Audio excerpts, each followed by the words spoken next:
നെയ്യാണ്. കുറച്ച് നെയ്യ് എടുക്കുക. അത് നമ്മളെ ആവശ്യത്തിനനുസരിച്ച് എടുത്താൽ മതി. ഒരുപാട് നെയ്യൊന്നും വേണ്ട, ലേശം നെയ്യ് എടുത്താൽ മതി. ഒരു 5 മിനിറ്റ് കൊണ്ട് നമുക്ക് ഉണ്ടാക്കാൻ പറ്റുന്ന ഒരു ബ്രേക്ക്ഫാസ്റ്റ്. ലേശം നെയ്യ്. അതിലേക്ക് പിന്നെ ഇടേണ്ടത് നമ്മളെ പഴം, നേന്ത്രപ്പഴം കട്ട് ചെയ്തിട്ട് ഈ ഷേപ്പിൽ കട്ട് ചെയ്യുക. ശർക്കര പേരിയൊക്കെ ഉണ്ടാക്കണമല്ലോ, ആ ഷേപ്പിൽ കട്ട് ചെയ്യുക. ഒന്ന് റോസ്റ്റ് ചെയ്യുക ചെറുതായിട്ട്. ഒരുപാട് റോസ്റ്റ് ചെയ്യണ്ട, ഒന്ന് ചെറുതായിട്ടൊന്ന് റോസ്റ്റ് ചെയ്യുക.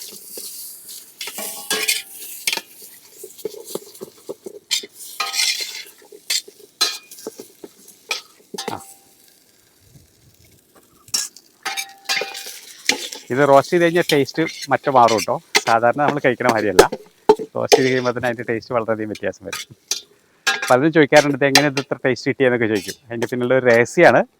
കുറച്ച് നെയ്യിൽ നന്നായിട്ടൊന്ന് റോസ്റ്റ് ചെയ്യാം. അതിലേക്ക് പിന്നെ ഇടേണ്ടത് നമ്മളെ അവിലിടാം.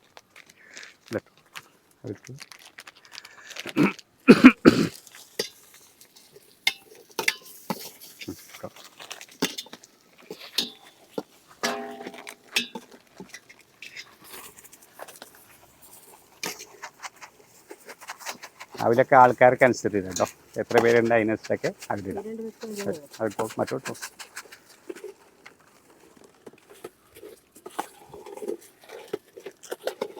അവിലും നെയ്യിലൊന്ന് വറുക്കുക. നെയ്യ് ആവശ്യത്തിന്, നെയ്യ് ഇഷ്ടമില്ലാത്തവരാണെങ്കിൽ എന്ത് ചെയ്യുക, ഇപ്പോൾ വേറെ എന്തെങ്കിലും ലൈറ്റാക്കാം. പക്ഷേ ഏറ്റവും നല്ലത് നെയ്യിൽ തന്നെയാണ്. ലേശം എടുത്താൽ മതി. കേട്ടോളൂ കേട്ടോളൂ.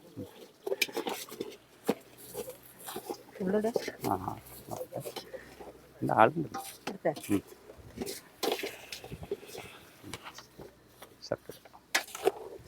ഇത് നന്നായിട്ട് ഇളക്കുക. പിന്നെ അതിലിടേണ്ടത് ശർക്കരപ്പാവ്. ശർക്കരപ്പാവോടെ ലേശം ശർക്കരപ്പാവ് കൊടുക്കുക.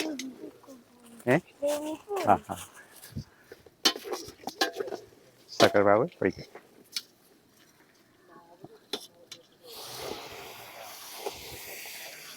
അഞ്ച് മിനിറ്റ് കൊണ്ട് നമുക്ക് എത്ര ആൾക്ക് വേണമെങ്കിലും ബ്രേക്ക്ഫാസ്റ്റ് ഉണ്ടാക്കാം.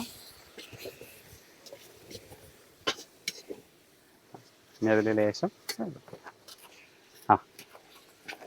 അവസാനം അതിൽ കുറച്ച് നാളികേരം കൂടി കഴിഞ്ഞാൽ സൂപ്പറായി.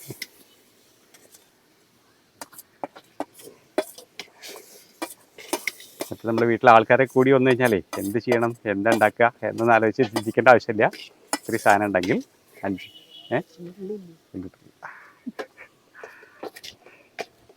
വളരെ പെട്ടെന്ന് ബ്രേക്ക്ഫാസ്റ്റ് ആയി. സിമ്പിൾ ബ്രേക്ക്ഫാസ്റ്റാണ്. എത്ര ആൾ വന്നാലും നമുക്ക് അറേഞ്ച് ചെയ്യാം. Okay, super breakfast. ഏലെടുത്തല്ലോ അല്ലേ? Yes, very good. സെർവ് ചെയ്യാം. ഓക്കെ,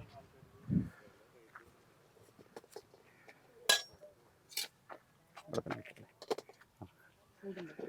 കുഴപ്പമില്ല.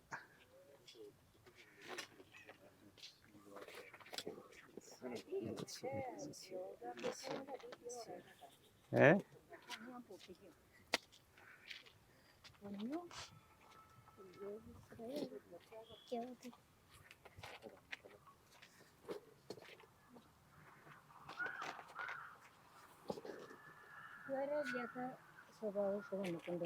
യോഗ കഴിഞ്ഞ അപ്പം വിശക്കുക.